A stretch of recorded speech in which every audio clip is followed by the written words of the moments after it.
Muhammad Rizky, saya dari atlet cabur kriket. Tepatnya saya di posisi sebagai kiper. Oke, baik, di sini saya akan mewawancarai abang tersebut. Pertanyaan pertama, sejak kapan abang mulai terjun sebagai atlet kriket?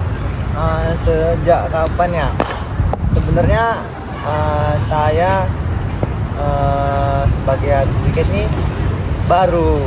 Awalnya cuman dulu basic saya ada di sepak bola voli kan. Kemarin abang sempat pikir juga mungkin ada gitu peluang untuk menjadi bagian dari PON gitu kan. Ada hoki, ada kriket. Pertama abang coba hoki semester 4 kemarin. Dari situ ada dia buka peluang dari kriket. Itulah abang mulai menjadi bagian dari kriket itu semester 4. Udah sekitar 1 tahun lalu lah. 1 tahun ya bang? Lebih lah. Pertanyaan selanjutnya, bagaimana abang sebagai atlet menjaga kesehatan mental selama musim kompetisi bermain?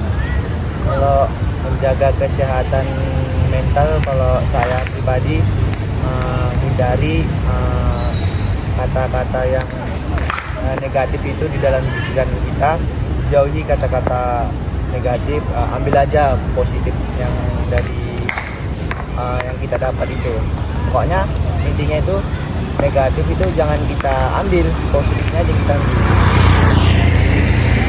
Pertanyaan selanjutnya bang, apa strategi abang sebagai atlet mengatasi stres dan tekanan saat bermain?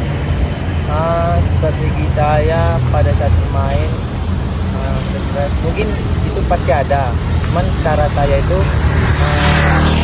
tetap tenang, fokus dan fokus tadi mungkin. Apakah abang memiliki rutinitas harian untuk menjaga kesehatan mental abang? Kesehatan mental ya, atau kesehatan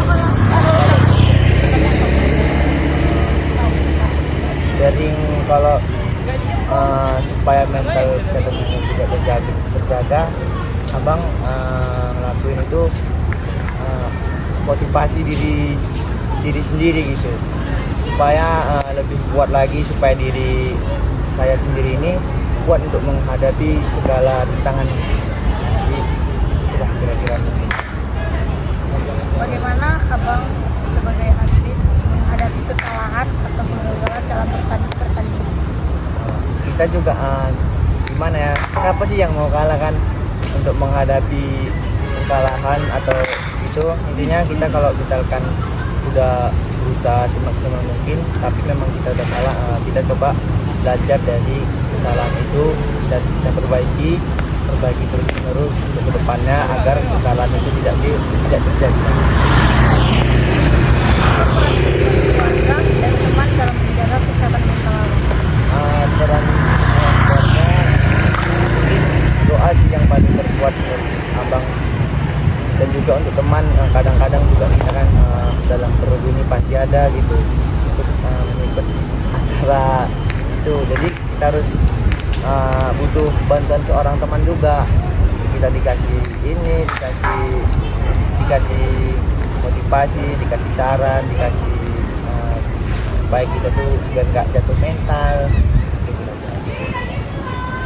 Bagaimana abang mengelola emosi saat menghadapi situasi sulit di lapangan?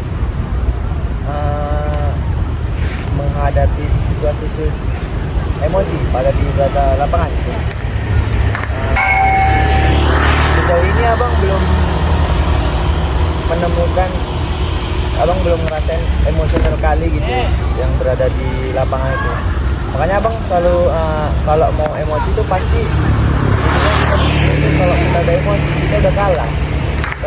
Jadi bahkannya emosi itu jauh-jauh lah dari kita, supaya kita tenang pikirinya, rencana kita, plan apa yang harus dilakukan, apa yang kita lakukan supaya kita bisa menang. Kita harus mikir ke depan nih, jangan ambil yang lain. Bagaimana abang memprioritaskan kesehatan mental dalam dan dalam kompetisi? Prioritaskan kondisi mental ya. Ya.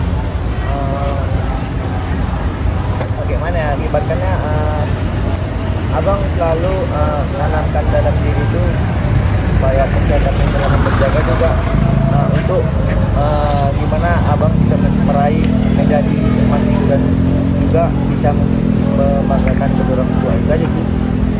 Pertanyaan selanjutnya, bagaimana abang menjaga keseimbangan antara kehidupan pribadi dan karir sebagai atlet? Itu baik gitu. Baik pertanyaannya maksudnya.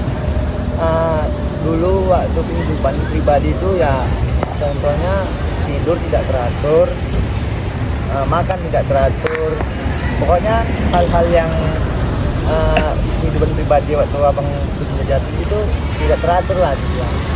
Nah sekarang pas alhamdulillah kemarin di atlet ya, sekarang masih berjuang lagi lah ibaratnya, mulai disiplin, apa itu menjaga makanan, menjaga jam tidur, menjaga jam istirahat, semuanya itu harus benar-benar disiplin. Jadi itu kira-kira. Terakhir bang, apa pesan yang abang ingin sampaikan kepada atlet muda tentang pentingnya kesehatan mental? Untuk pesan saya sebagai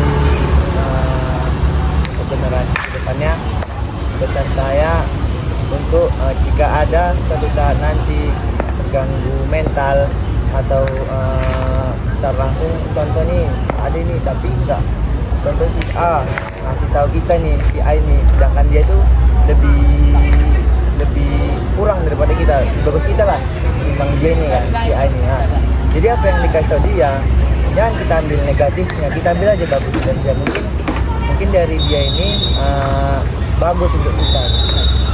Kira-kira itu lah. Baik, jadi kesimpulan yang dapat kami